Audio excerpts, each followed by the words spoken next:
Hi, welcome back to the next video snippet from the video book, The President and the Cockroach. Once again, in the comments section, I will put a link so that you can buy yourself a copy of this book, because it's even better if you don't have to wait for me to read it to you, although I do this very well. We're going to read the second part of chapter 3 today, where things begin to get curiouser and curiouser. You might have guessed that. Okie doke. If you're ready, here we go. After the presser, Sarah and Roscoe went back to Roscoe's office at CCNC and loaded the data from the 128 gig memory card onto Rosie's MacBook Pro. Sarah hated that damn Apple crap, but Rosie took the video, so it was his baby to edit. Even though the presser had lasted less than an hour, looking at the video and editing it would take hours. They began at the beginning and ordered delivery lunch from the chicken place down the block, Chinese chicken takeout. Kind of an unintended child of a southern fried chicken joint and a mom and pop Chinese restaurant. Wings and legs with lots of mumbo sauce, sticky and sweet, somewhere between ketchup and duck sauce, and 2 large styrofoam containers of lemonade, messy but so good. The presser with the little journalists had been pretty boring in person, and it didn't get any better the second time through on video. Rosie had focused on Scott's mouth for the entire presser, and after half an hour of watching the little man's lips moving, Rosie had thankfully shut the sound off. Sarah was beginning to doze off. She was shaken out of her stupor when all of a sudden Rosie shouted, "There! There it is! Look, Sarah!" Sarah was still a little stunned by sleepiness and mumbled, "Huh? What? Where?" "Right there," Rosie said again and pointed at the image on the monitor. "Look at the right side of his mouth." "The right side?" she asked blankly. "His right, your left," he said. "There's the fly, just pushing out of the corner of his mouth." Rosie paused the video at 38:56:23 and pointed. Sarah leaned against the monitor. "Damn, you're right, Rosie. Little Scotty's got a mouthful of fly." "I'll mark it and then roll tape ahead at quarter speed so we can see what happened," Rosie told her. The two leaned in together toward the monitor, heads almost touching, searching for another frame of evidence. There was nothing for another quarter of an hour. Then Sarah said, "Look, do you see it?"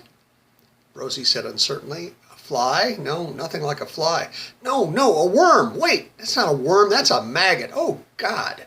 Sarah felt her throat constrict and her lunch began to move up into her throat. "Where?" Rosie asked, not seeing the disgusting creature. "Its head." "Do maggots have heads?" "Just sticking out of Scott's nostril, his left one, on the right side of the screen. See it?" Sarah had to turn away from the screen. "My God," Rosie said in a strangled voice, "you're right, it's a maggot.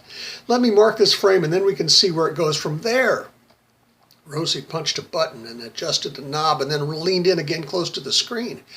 Sarah stayed turned away from the disgusting sight. "What's happening, Rosie?" she asked. Rosie was transfixed by the images on the screen. "Holy shit," he whispered. What? Just tell me, Rosie. I don't want to have to look. I don't have to see any more of it," Sarah almost sobbed. The little maggot stuck its head out of Scott's nose, looked around, and then pulled back into his nostril. "It hasn't reappeared. It's okay to look again, Sarah," Rosie said reassuringly. Sarah excused herself and went to the bathroom. She washed her face and cupped her hand under the faucet to get a palmful of cold water to swish around in her mouth and spit out, attempting to get rid of the vomit in my mouth taste. It took her 3 sips and gargles. She went into one of the stalls, closed the door, and sat very still, collecting her thoughts and letting her emotions simmer down. She had intended to return to Rosie in 5 minutes. It took her 10.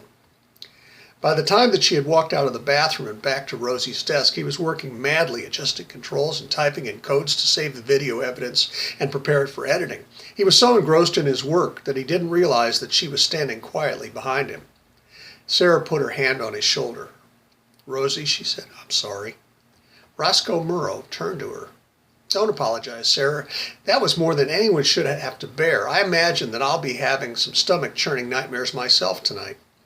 Sarah thanked him with her eyes, looked away for a moment, and then said, "What the hell's going on, Rosie?" "First, Mrs. Levy's head explodes, and it turns out that she's really half lady, half cockroach. And now Scott Arskog, presidential spokesboy, is chock full of flies."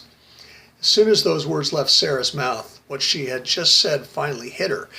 Her knees buckled and she dropped into the chair next to Rosie's like she was a bag of laundry falling down a chute. Rosie took a minute before taking Sarah's hand and carefully holding it and patting it gently and reassuringly. "Don't worry, Sarah. We'll figure it out. We're professional journalists." Sarah heard Rosie's earnest declaration and burst out laughing.